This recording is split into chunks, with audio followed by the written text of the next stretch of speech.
Hello everyone! In this video, I'm going to show you how to edit personal information on Wise. First, open the Wise app or go to the Wise website. Log in to your Wise account using your email and password. Tap on the profile icon in the top corner, then choose Settings or Account.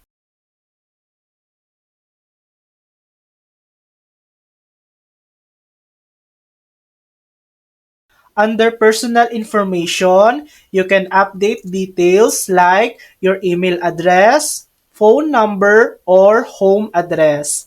Some updates, such as name or nationality, may require additional verification documents.